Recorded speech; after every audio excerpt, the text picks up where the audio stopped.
Cool. Everybody should start seeing some notifications popping up on their screen. They should start getting some emails, and then we should be good to go and golden to get started. So I'm pretty excited about this. I don't know about you guys, but I'm very excited actually to finally have everything together. I've got an extra backup audio in case the audio doesn't come out that good. Point system. Wow, someone smashed.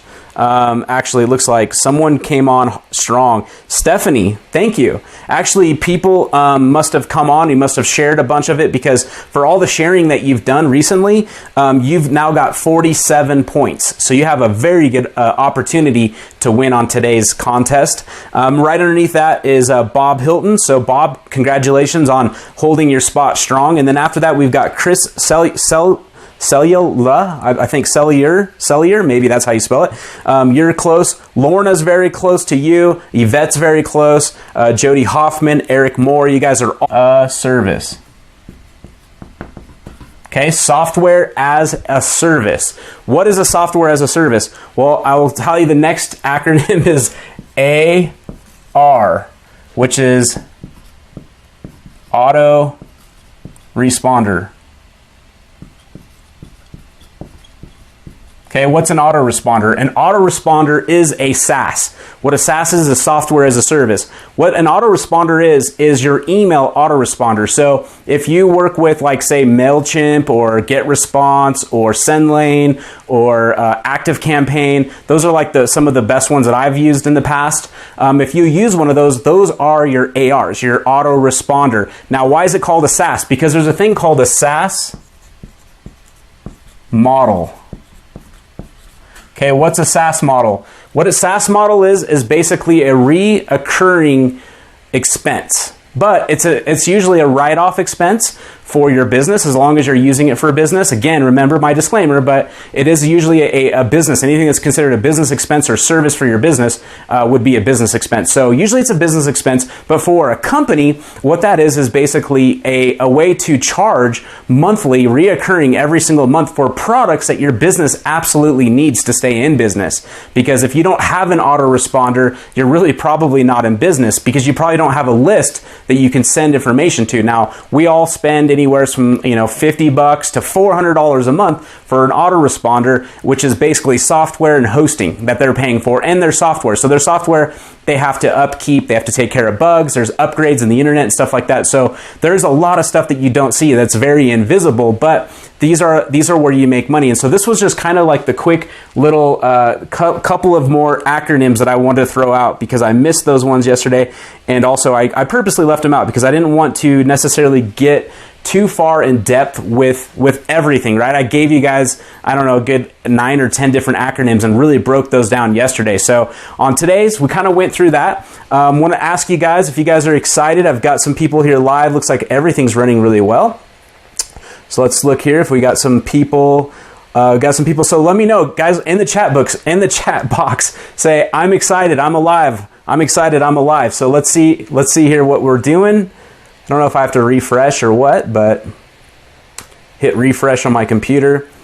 It's awesome too. It looks like we've got more people live. Yesterday we had over 200 people watch our video, and then today it was actually over another 100 and something. So it was like 300 people watching our live video yesterday. Well, 200 watched live, and then a lot of people watched the replay. So that was pretty exciting.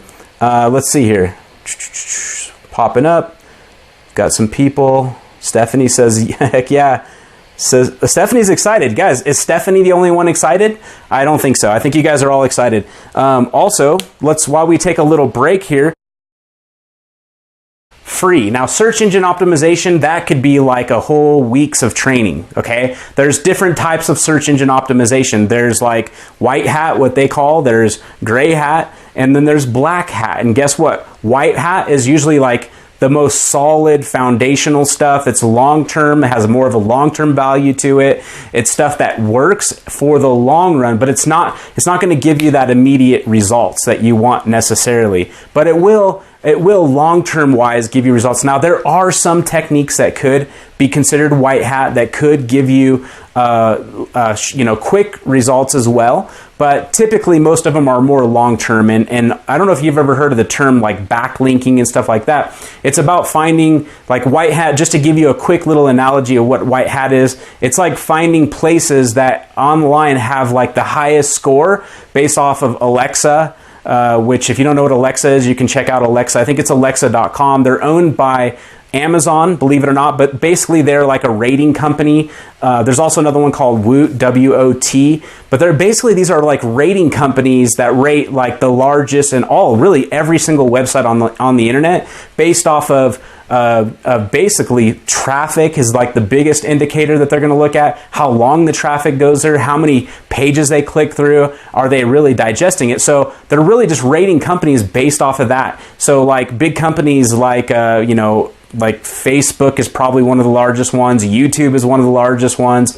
Apple is going to be really big. Some of the bigger courses out there like Udemy and stuff like that, those are really big, well-deserved. People stick on those sites. They watch like Udemy, for instance. They actually have tons of courses and stuff. And they have Lynda, that's another one. Lots of courses on there where people actually stay there and the eyeballs are staying there. So they have that attention where they're at. So if you can get high quality backlinks, that's one good strategy for white hat SEO, search engine optimization. Then you have stuff that's gray hat. Gray hat maybe not necessarily so much white hat or so much black hat, but gray hat is stuff that's like kind of questionable. If it's too questionable, it might actually be black hat, but maybe it's something you want to test out. There's nothing wrong with testing stuff because you can take things down, you can change links, and Google will actually, you can get blacklisted from Google, but you can also get like preferred and get preferred links from Google as well.